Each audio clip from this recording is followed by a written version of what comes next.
bloodthirsty criminals and twisted monsters to the haunting tales of the supernatural. These are stories offered more often than not for just a shilling's worth of thrills. They reflected hopes and fears and fascinations of an era obsessed with the dark underbelly of society. Welcome, dear listeners, to Podcast Folklore. I'm your host Kaylee, and tonight we're delving into the deep, disgusting and often shamefully truthful world of the Penny Dreadfuls. The Penny Dreadfuls emerged in the early 19th century, marking the dawn of a new era in mass entertainment.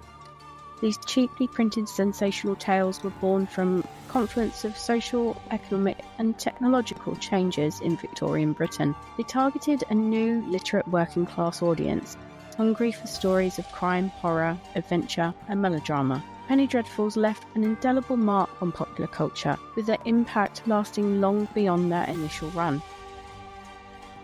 The Victorians had a deep fascination for folklore, myths and legends, which captivated their imaginations and helped them explore both the darker and more fantastical aspects of the human experience.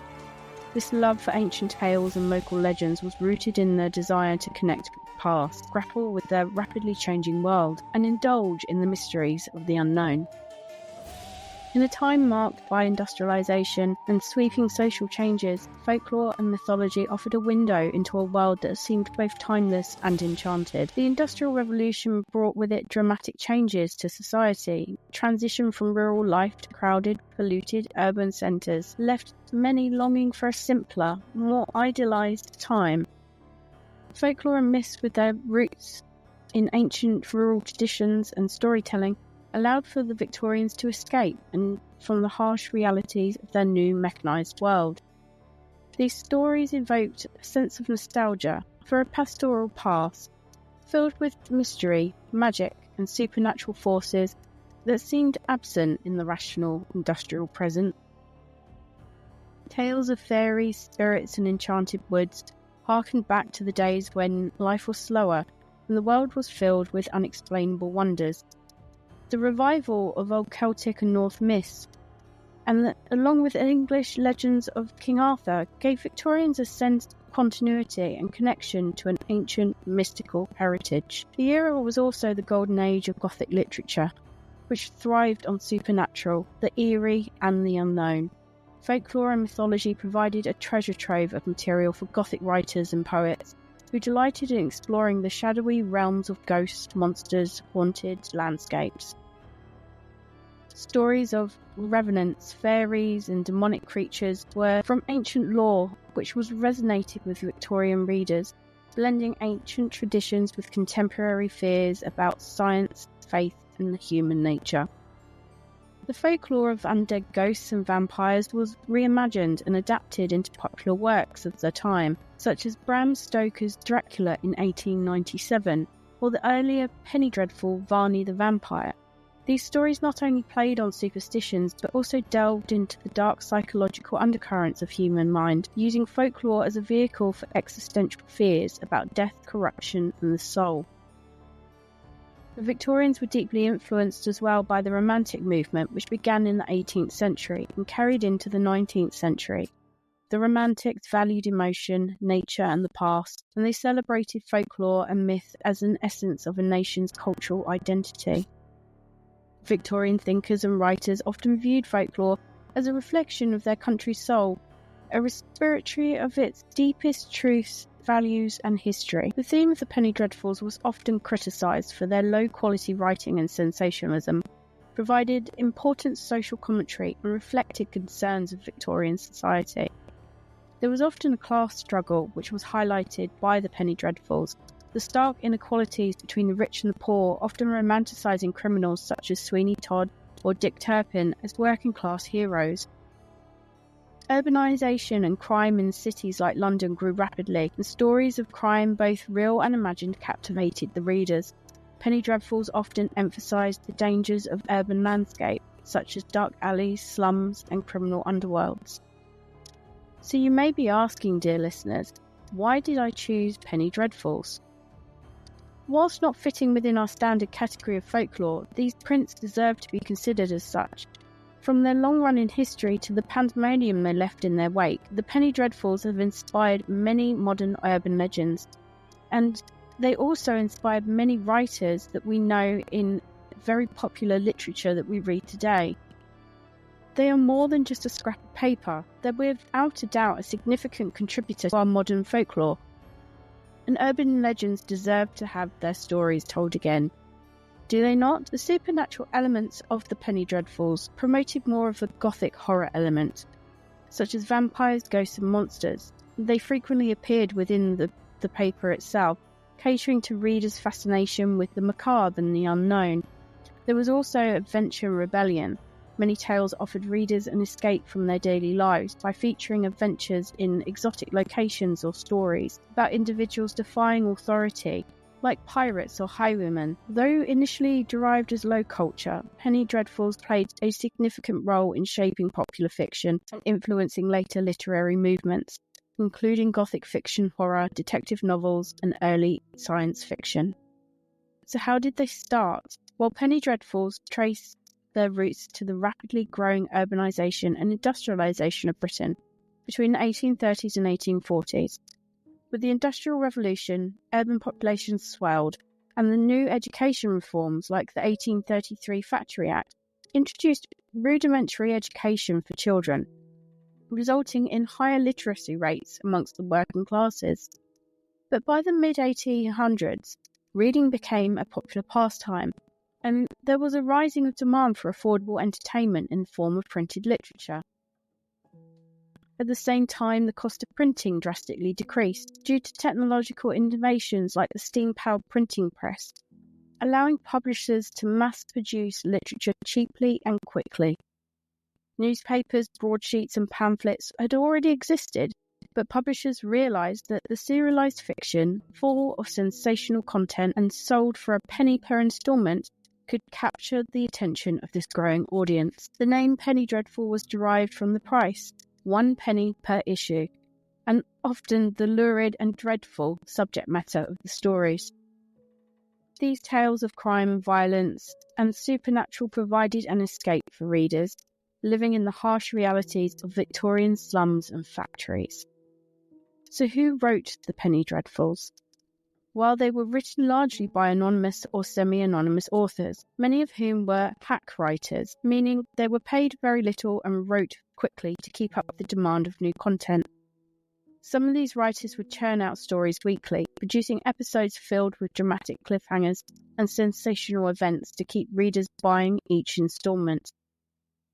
Writers were typically paid per line or per word, which led to incredibly verbose and repetitive storytelling. Despite their anonymity, some notable figures are linked to the genre. James Malcolm Rymer is often credited as the author behind some of the most famous Penny Dreadfuls, including Varney the Vampire and Sweeney Todd, though some argue that Thomas Becket Prest may have had some hand in those works as well. George W. M. Reynolds was another prolific Penny Dreadful writer. His work, The Mysteries of London, became one of the most successful and long-running penny serials, mixing social commentary with crime and intrigue.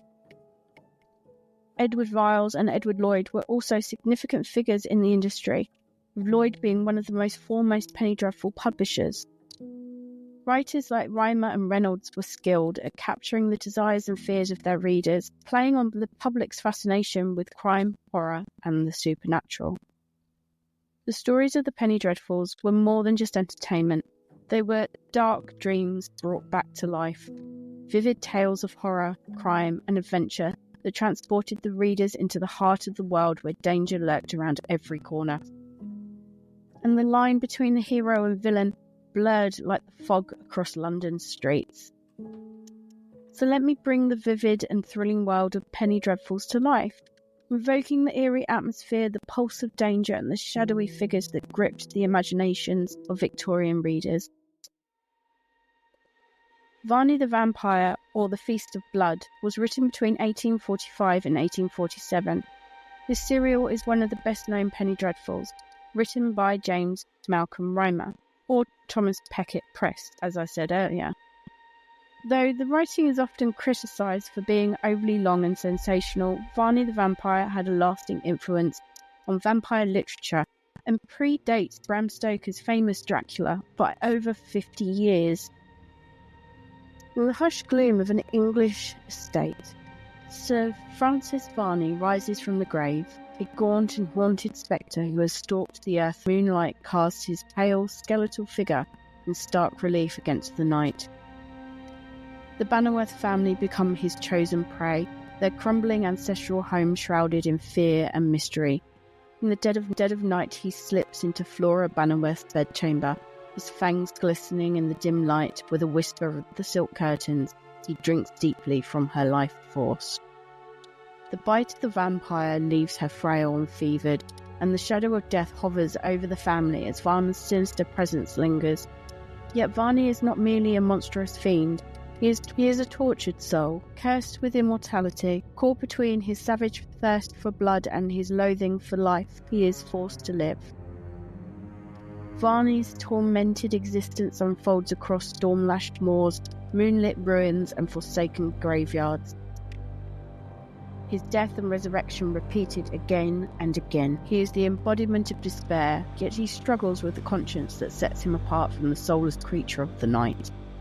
At times he shows flashes of regret, moments where weight of the centuries bears down on him, making him wonder if there can ever be salvation for one such as him. But the thirst for blood returns. It always does, and with it the feast continues. The String of Pearls was written between 1846 and 1847. This story is more commonly known today as the origin of the famous character Sweeney Todd, the demon barber of Fleet Street.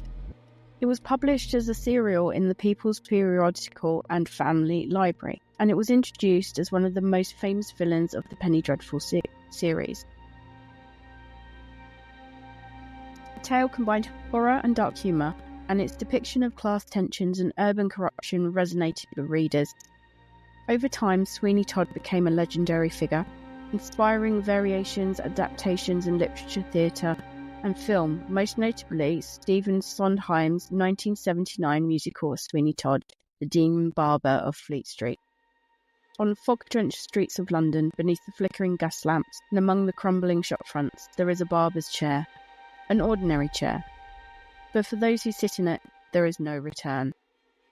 Sweeney Todd, the barber of Fleet Street, sharpens his gleaming razor, his face a mask of cold indifference. In the back of his shop, beyond the trusting smiles of his unsuspecting customers, lies a dark secret, a trapdoor.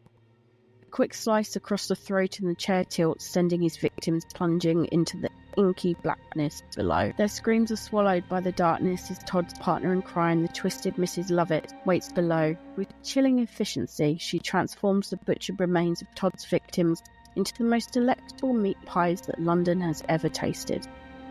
Pies fly off the shelves, savoured by the city's elite, who unknowingly feast on the flesh of the missing and the damned. But Lieutenant Thornhill's disappearance does not go unnoticed. His loyal friend, Colonel Geoffrey, begins to unravel the mystery, driven by the suspicion that something more sinister than mere robbery is afoot. As the search deepens, Todd's facade of respectability begins to crack. The labyrinth of the streets of London seem to pulse with the horror that lies beneath their surface. Fleet Street becomes a battleground of wits, blood and vengeance, and as the scent of Mrs. Lovett's infamous pies waft through the air, one must wonder, who will be the next to sit in Sweeney Todd's chair? The Mysteries of London was written between 1844 and 1854. One of the longest running and most popular penny dreadfuls. It was initially written by George W. M. Reynolds and spans over 2,000 pages and is divided into multiple volumes. It's modelled on the French novel The Mysteries of Paris by Eugene Sue and serves as a scathing critique of Victorian society. The Mysteries of London mix crime, political intrigue and melodrama, contributing to the idea of the sprawling urban mystery. The novel that would later influence writers like Charles Dickens. Beneath the glittering veneer of Victorian London, a darker, more twisted reality festers in the city's hidden corners. In opulent drawing rooms, the wealthy revel in their excess, whilst the slums teem with wretched and forgotten. Richard Markham, a young man of honour, finds himself thrust into a world where corruption rules and virtue is punished. His idealistic heart is set on justice, but the forces arrayed against him are as vast and as unfathomable as the labyrinth streets of London itself. Opposite him stands Cranky Jem, a shadowy figure born of the city's underbelly, a criminal mastermind who manipulates the poor and preys on their desperation. Jem is a city incarnate, dark, twisted, and dangerous.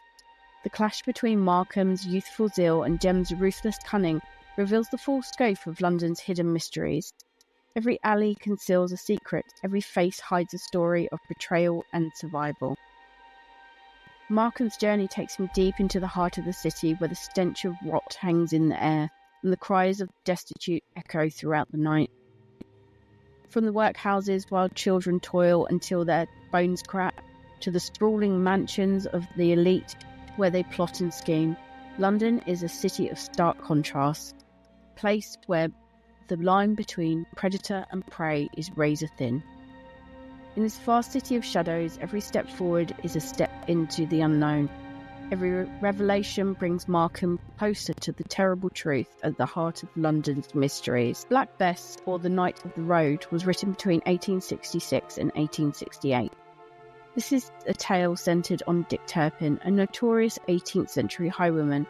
Although based on a real historical figure, the penny dreadful version of Dick Turpin was highly romanticised and transformed into a dashing, heroic outlaw who lived by his own code of honour. The portrayal of Dick Turpin significantly shaped the public's perception of the highwayman figure, transporting him from a common criminal into a celebrated folk hero. In the dim twilight of the English countryside, a figure emerges from the mist, his black cloak billowing in the wind, pistol gleaming at his side. This is Dick Turpin, the legendary highwayman, whose very name strikes fear into the hearts of the rich and the powerful. Mounted on his loyal steed, Black Bess, Turpin is the king of the roads, ghostly presence that seems to materialise from darkness, only to vanish just as swiftly. Turpin is not a mere thief, he is a folk hero, a rebel who rides against the weight of the authority. Whereas a devil-may-care grin, he robs from the wealthy lords and merchants who trample on the common folk, his silver-tongued charm often leaving his victims in awe as they are relieved of their gold. But beneath the bravado lies a man driven by the thrill of the chase, forever hunted by the law, forever seeking the next great escape. His most daring feat is the legendary ride from London to York, a desperate flight that tests the limits of his beloved Black Bess. The two blur in a single dark figure racing through the night, pursued by the relentless clatter of hooves, the wind tearing at Turpin's cloak as the law closes in. But with every beat of Bess's hooves and the legend of Dick Turpin grows. But even the legends must face their own reckoning. As dawn breaks and the gallows loom on the horizon, Turpin rides towards his fate, a man who lived and died by the sword, or in his case, the pistol. The Demon of the Sea, or The Life and Adventures of Pirate Captain Jack, was written during 1847. Pirate stories were popular in penny dreadfuls, and Captain Jack was one of the most infamous fictional pirates featured in this genre. The Demon of the Sea tells of his daring escapades as pirate captain, plundering ships and evading naval forces. These pirate stories were predecessors to later swashbuckling novels and films like Robert Louis Stevenson's Treasure Island. The sea, vast and unyielding, is the domain of Captain Jack, a pirate as feared as the very storms that sweep across the open water. His ship, the Sea Devil, cuts through the waves like a predator in search of its prey, and the black sails a signal of doom to any who may dare cross its path. Jack, with his weather-beaten face and cruel smile, is the demon of the sea, his eyes glittering with the thrill of conquest. Beneath the skull and crossbones flag, the crew of the Sea Devil pillages merchant vessels and navy ships alike, their cannons thundering as they carve a bloody swath through the oceans. Jack's sword is swift and merciless, his enemies dispatched without hesitation, and their treasures seized and their ships sent to the depths. Yet like the sea itself, Jack is unpredictable. He is both ruthless and charismatic, His leadership forged in the fire of countless battles, his name whispered in terror from the Caribbean to the English coast. But Jack's journey is not just one of plunder, it is one of vengeance. In the distant shadows of his past lies a betrayal that fuels every act of violence, driving him to seek not just gold, but retribution. His adventures are fraught with danger, with battles with rival pirates to encounters treacherous islanders, and always the looming presence of the law, a noose waiting to tighten round his neck. Yet Jack sails on, the demon of the sea, as unstoppable as the tide themselves. Spring-Heeled Jack was written during 1863 and is a mysterious demonic figure with supernatural abilities. Reported in the actual Victorian newspaper at the time as a supposed real-life phantom haunting London, the Penny Dreadfuls seized upon the legend and turned it into a popular serialised story. This strange supernatural figure would go on to influence early superheroes and horror fiction. A dark shadow flits across the rooftops of London, moving with inhuman speed, its red eyes glowing with embers in the fog. This is Spring-Heeled Jack, a figure of terror, a myth, his clawed hands scraping against the stone walls as he leaps from shadow to shadow.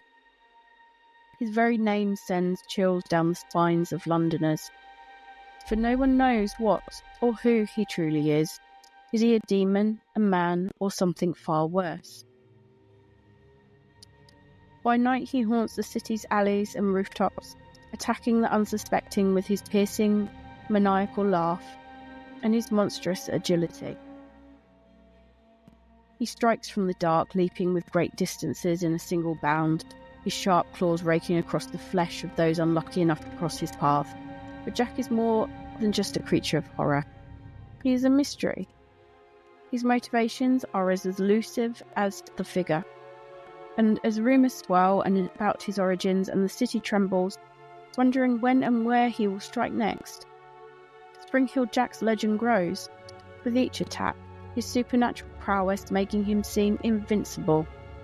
Yet despite his fearsome reputation, some wonder if there is more to Jack than just his monstrous appearance. Is he a villain or a vigilante? Is he driven by madness or by a twisted sense of justice? In the end, only Spring-Heeled Jack knows the answer, and he isn't telling. Instead, he leaps from rooftop to rooftop, his wild laughter echoing into the night, a nightmare that London cannot shake. The Penny Dreadfuls dominated the cheap literary market for nearly 70 years, with their peak between the 1830s and 1860s. They experienced a gradual decline towards the end of the 19th century, with some serials running until the 1890s. At their height, the Penny Dreadfuls could run for years, and their serialised format meant that many stories crossed hundreds of episodes. Some of the longest-running titles, like The Mysteries of London, spanned 12 years and filled 2,000 pages. While the most successful titles lasted for years, many Penny Dreadfuls were short-lived, running for only a few months before they were replaced by the next popular story.